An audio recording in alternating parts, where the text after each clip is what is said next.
incident is an event that took place in the mountainous regions of Russia, close to a Torten mountain. 9 mountaineers were found dead, and to this day, the cause of these brutal deaths is a complete mystery.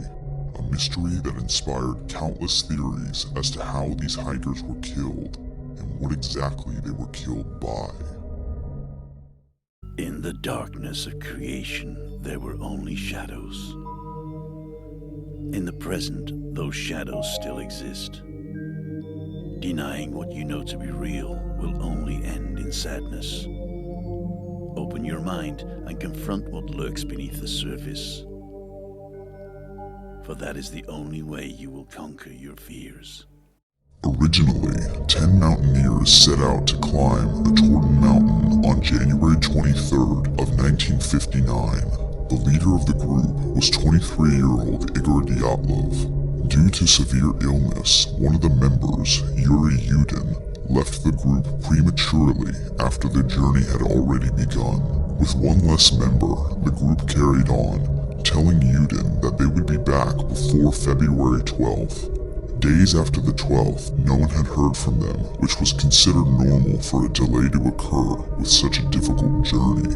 But as the days flew by, the families of the group became increasingly nervous. Eventually, the relatives demanded a rescue unit be sent out.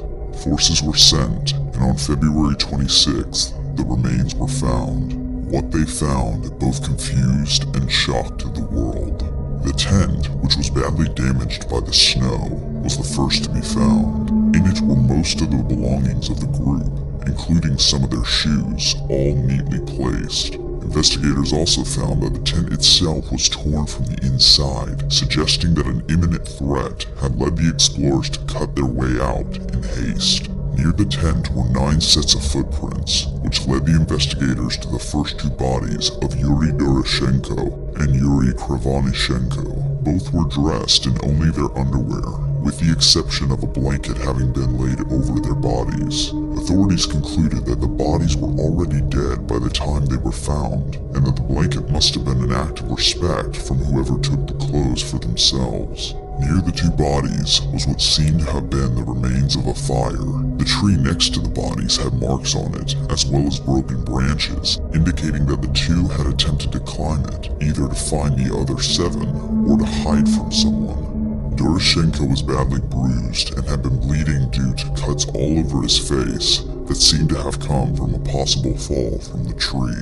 Yuri Krivonischenko suffered cuts and bruises as well. The most prominent injury, however, was a piece of his nose missing that looked as if it had been torn off. The rescue team eventually found 3 other bodies, but unlike the first 2, these 3 died in a path that indicated they were heading back towards the tent. Among them was the group leader, Igor Dyatlov, Rustem Slobodin, and Zinaida Kolmogorova. Despite being covered in snow, Dyatlov was the first to be found due to both of his fists being raised above the snow that buried him. His hands were clenched, and the knuckles on both hands were badly bruised.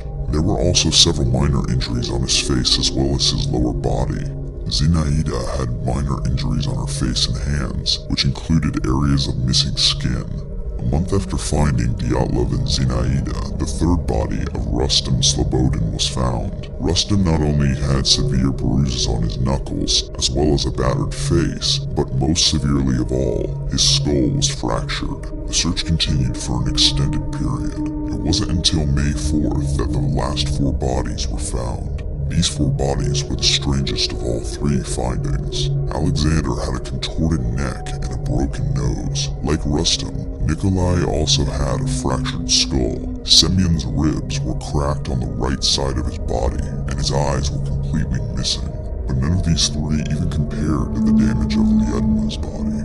Lyudma was found with cracked ribs on both sides, and her eyes and tongue were completely missing. All 4 of these members, due to how long they'd been dead, were submerged in snow, yet their flesh partially rotting. Oddly enough, it was stated that an external attack did not cause the group's injuries, and yet at the same time, doctors stated that the force needed to cause the bone injuries would need to be equivalent to the force of a car collision.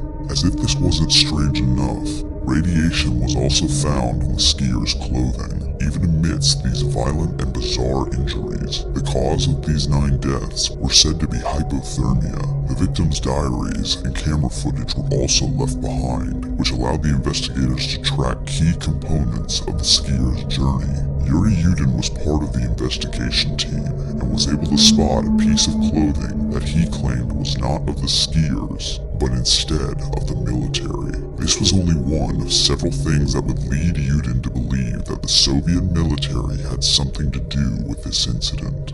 There are many theories as to what exactly happened on that ill-fated night. At the time, there were some very reasonable explanations suggested, but many just didn't add up. This gave way to some unusual suggestions, as well as outright conspiracy theories. Some claimed this incident was a simple animal attack. However, there were no bite marks or injuries with animal origin identified on the bodies found. On top of that, there were also no animal tracks found in the snow either, even though the rescue team clearly saw human tracks. To add to this, if animals had approached the campsite the night of the incident, the skiers would have remained in their tent quietly and waited until the animals had left. The native tribes of that area, known as the Mansi, were also suspected of attacking the group. However, this theory didn't seem to make sense either, as the Mansi people were known to be very peaceful.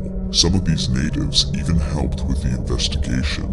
An attack from a Yeti was also a theory that had been raised. However, not only is this one of the conspiracy theories unlikely to have happened, but if it was a rare encounter with this legend, there would have been much deeper wounds on the bodies than were found. Theorists also suggest an avalanche could have caused the incident. This would explain the lit tent, as the skiers would have had to leave in a hurry to avoid such a disaster. There are, however, 2 main theories that could potentially explain the radiation found on the bodies. The first being a test missile sent out by the Russian military. This would certainly explain the kind of external damage done to the bodies, as well as the radiation found throughout the site.